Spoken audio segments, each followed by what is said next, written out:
जय हिंद दोस्तों, मैं अमरिंदर यादव एक बार फिर से हाजिर हो चुका हूं आप सबके लिए एक नई खुशखबरी के साथ। दोस्तों, आपने एलआईसी का स्लोगन जरूर सुना होगा, जीवन के साथ भी जीवन के बाद भी। अगर ये स्लोगन लोगों को सुनाने का मौका मिल जाए तो सोचिए कितनी अच्छी बात होगी ना। तो कुछ ऐसा ही हुआ है दोस्तों, एलआईसी में बम्पर वैकेंसी आ चुकी है और एलआईसी आपके दरवाजे पे दस्तक दे रही है कि भाई आप आइए और मेरा हिस्सा बनिए और लोगों को सुनाइए कि जीवन के साथ भी जीवन के बाद भी। सही सुना दोस्तों आपने। एलआईसी में अगर आपको ऑफिसर बनना है, एलआईसी का एक हिस्सा बनना है, तो इससे शानदार मौका आपके लिए नहीं मिलेगा दोस्तों। एलआईसी में बम्पर वैकेंसी आ चुकी है एडीओ पोस्ट के लिए। अब ये एडीओ पोस्ट क्या होता है दोस्तों? तो एडीओ का फुल फॉर्म होता है अप्रेंटिस डेवलपमेंट ऑफिसर। अगर आपको एलआईसी में ऑफिसर बनना है तो ये काफी आपके लिए बेहतरीन शानदार मौका रहने वाला है। इसी के बारे में आपको हम डिटेल इंफॉर्मेशन देने वाले हैं कि इसका सिलेक्शन प्रोसेस क्या होगा, इसमें कैसे आपको तैयारी करनी चाहिए, फॉर्म फी क्या होगा, एज लिमिट क्या होगा, क्वालिफिकेशन क्या होगा, सारा चीज, जॉब प्रोफाइल क्या होगा, कितनी आपको सैलरी मिलने वाली है, सब चीज आपको बताने वाले हैं इस वीडियो में। आप शुरू से लेकर अंत तक जरूर बने रहिएगा। चैनल पर नए हैं तो सब्सक्राइब करके बेल आइकन दबा दीजिएगा ताकि जब भी हम ऐसा अपडेट लाएं तो उसका नोटिफिकेशन आप तक पहुंच सके। तो चलिए दोस्तों हम स्टार्ट करते हैं। तो देखिए दोस्तों, एलआईसी में एडीओ की वैकेंसी जिसकी हम आपको अभी फुल फॉर्म बताएं, अप्रेंटिस डेवलपमेंट ऑफिसर। अब आप सोच रहे होंगे कि ये तो अप्रेंटिस की बात हो रही है, लेकिन दोस्तों एलआईसी में जो है पहले इंटर्नशिप का प्रोग्राम होता है जिसमें आपका 1 साल का आपका एवोशन पीरियड होता है, जिसमें आपको सिखाया जाएगा कि आपको मार्केट के अंदर कैसे काम करना है और उसके बाद से आपको एक पोस्ट दे दी जाएगी। लेकिन जब आप इंटर्नशिप प्रोग्राम करेंगे तो उस समय भी आपकी अच्छी खासी हैंडसम सैलरी मिलती है। तो सिलेक्शन के लिए आपको एक प्रोसेस है और ये ऐसा नहीं कि आपको जो है एक समय के बाद हटा दिया जाएगा। ये आपको इंटर्नशिप कराने के बाद से आपको डेफिनेटली एक पद दिया जाएगा। तो आप इसके लिए टेंशन बिल्कुल ना लीजिए। बहुत ही शानदार मौका है, बहुत ही बेहतरीन मौका है। टोटल ऑल इंडिया के लिए वैकेंसी है और ये मेल और फीमेल दोनों कैंडिडेट के लिए वैकेंसी है। सबसे अच्छी बात है कि मेल और फीमेल दोनों के लिए, बॉयज गर्ल्स दोनों के लिए वैकेंसी है। और ये जो टोटल वैकेंसी है ये 9394, काफी बड़ी संख्या, 9394 वैकेंसी है दोस्तों। और ये वैकेंसी जो होगी ये अलग अलग जोन वाइज होगी, जोन वाइज साथ में कैटेगरी वाइज, और जोन के अंदर आपको डिवीजन देखने को मिल जाएंगे। तो जब आप फॉर्म फिलअप करेंगे ना तो आपके सामने आपके स्टेट के अकॉर्डिंग आपके जोन आएंगे और जोन में आपको डिवीजन होंगे। तो उसमें आपको देख लेना है कि किस डिवीजन में कितनी वैकेंसी है, उसी के अकॉर्डिंग आप वहां पर फॉर्म फिलअप कीजिएगा। ठीक है, तो इस बात का ध्यान रखिएगा दोस्तों। अप्लाई डेट आपको शुरू हो चुका है 21 जनवरी 2023 से। 21 जनवरी 2023 से फॉर्म फिलअप होने की प्रक्रिया शुरू हो चुकी है और आखिरी डेट है दोस्तों 10 फरवरी 2023। 10 फरवरी 2023 इसका फॉर्म फिलअप करने का आखिरी डेट है। तो इसको आप ध्यान रखेंगे दोस्तों। इसमें देखिए प्री जो एग्जाम होगा, प्री एग्जाम 12 मार्च 2023 को होगा। तो काफी कम समय है, 2 माह से भी आपको कम समय मिलने वाला है।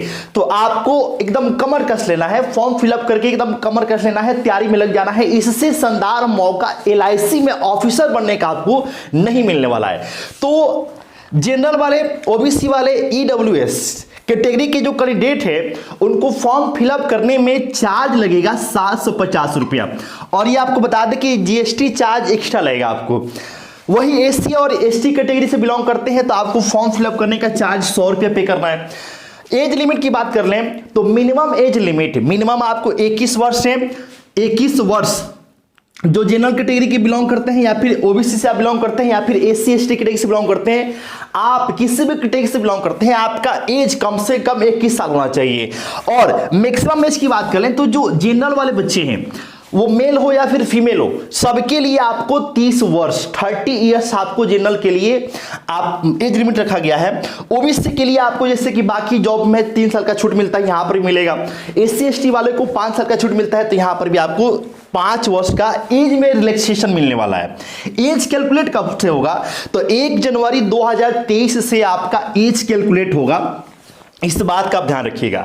अब सबसे इंपॉर्टेंट बात कि इसके लिए क्वालिफिकेशन क्या रहने वाला है दोस्तों, तो इसके लिए मिनिमम क्वालिफिकेशन आप किसी भी स्ट्रीम से ग्रेजुएट हो, किसी भी स्ट्रीम से आप ग्रेजुएट हो, मिनिमम क्वालिफिकेशन आपका क्या है, ग्रेजुएशन आपका कंप्लीट होना चाहिए। बहुत सारे बच्चों के मन में डाउट रहता है कि सर हमारा अपीयरिंग है, ग्रेजुएशन हमारा चल रहा है, तो ऐसे स्टूडेंट फॉर्म फिलअप नहीं कर सकते हैं। आपका 1 जनवरी 2023 तक आपके हाथ में ग्रेजुएशन की डिग्री होनी चाहिए, तब जाके आप फॉर्म फिलअप कर सकते हैं। इसमें अपीयरिंग वाले को मौका नहीं दिया गया है। आप साफ शब्दों में समझ लीजिए कि जिनके पास डिग्री है वो इसका फॉर्म फिलअप कर सकते हैं। किसी भी स्ट्रीम में आप क्वालिफाई हैं या फिर ग्रेजुएशन कंप्लीट कर चुके हैं तो आप फॉर्म भरने के लिए एलिजिबल है।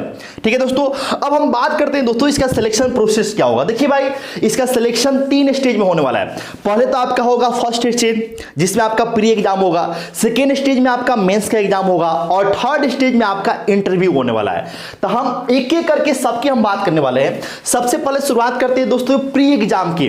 तो प्री एग्जाम में देखिए आपको टोटल 100 क्वेश्चन रहने वाले हैं। 100 क्वेश्चन में आपको रीजनिंग के आपको मिल जाएंगे 35 क्वेश्चन।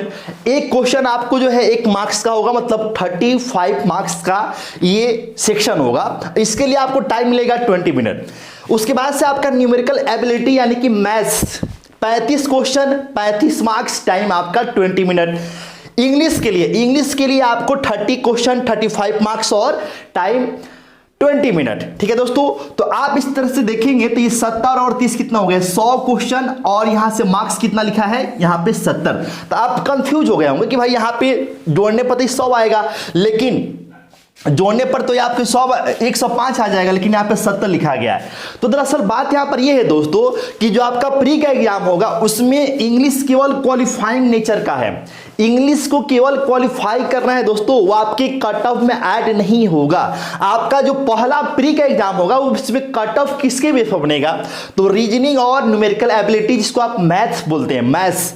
तो रीजनिंग और मैथ के बेस पर आपका कट ऑफ बनने वाला है प्री एग्जाम का।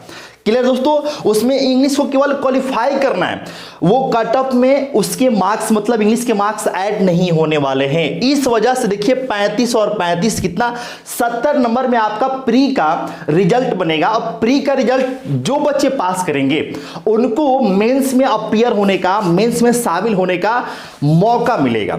ठीक है दोस्तों, अब देखिए आप हम यहां पे ये भी बता दें कि जो प्री का एग्जाम होगा उसमें निगेटिव मार्किंग नहीं है, नो निगेटिव। साथ में हम ये भी बता दें आपको कि 20 गुना रिजल्ट दिया जाएगा।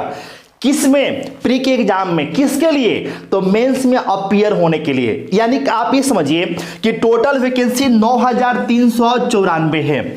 इसका 20 गुना करते हैं तो 1,86,000 के समथिंग आने वाला है।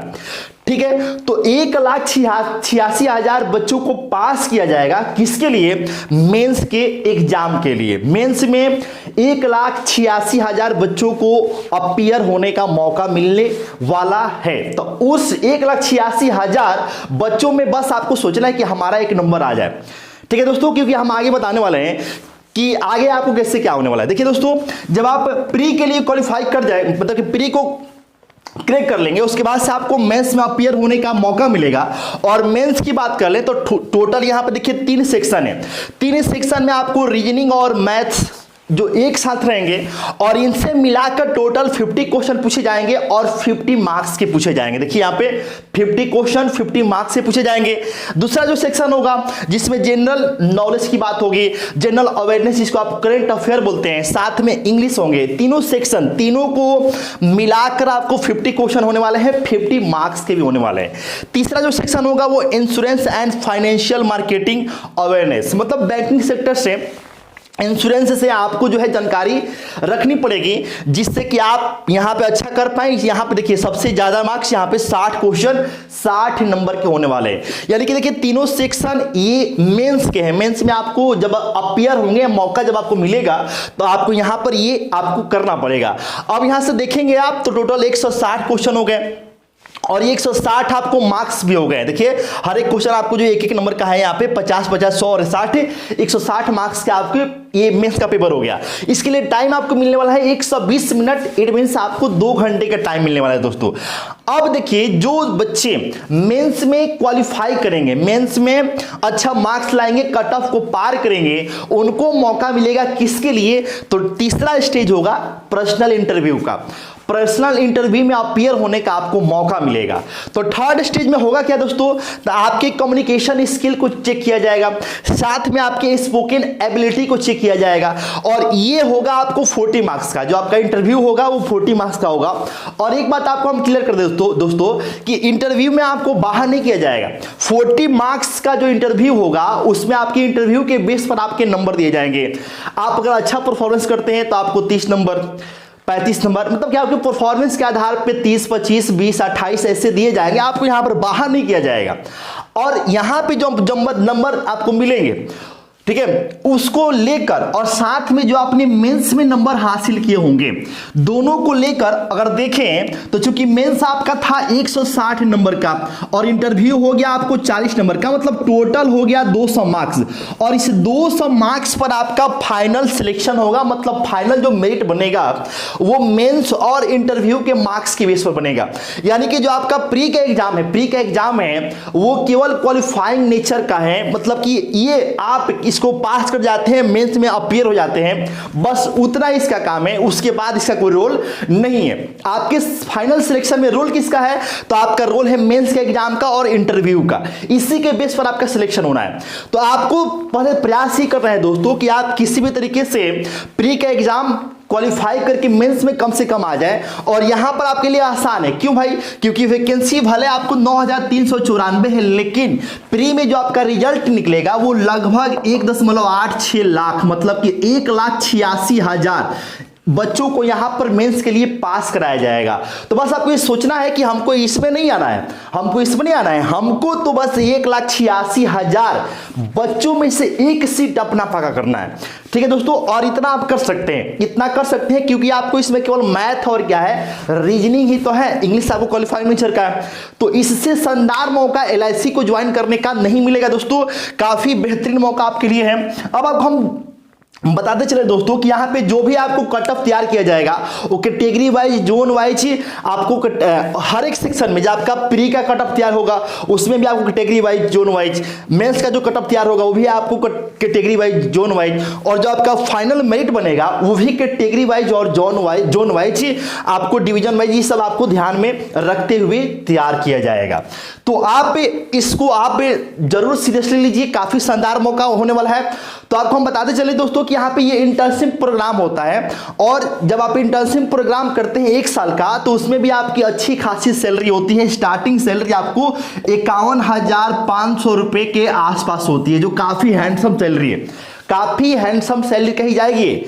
जब आप स्टार्टिंग स्टेज में रहेंगे तो 1 साल के लिए सैलरी रहती है, और जब आपको इंटर्नशिप खत्म हो जाए 1 साल के बाद से आपके जब कंप्लीट हो जाएगा, जब आपकी एक तरीके से समझिए कि ट्रेनिंग ये है, ट्रेनिंग कंप्लीट हो जाएगा, उसके बाद से आपको LIC में एक आपकी परफॉर्मेंस के आधार पर आपके पद को दे दिया जाएगा। जो ऑफिसर रैंक का आपका पद होगा, अच्छा आपको सैलरी मिलेगी। तो काफी बेहतरीन मौका है दोस्तों, आप इसको जरूर फॉर्म अप्लाई कीजिए, और जो भी डाउट है कमेंट बॉक्स में कमेंट कर हमसे जरूर पूछिएगा। चलिए फिर से एक ऐसी ही खुशखबरी के साथ फिर मिलते हैं एक नए वीडियो में। जय हिंद।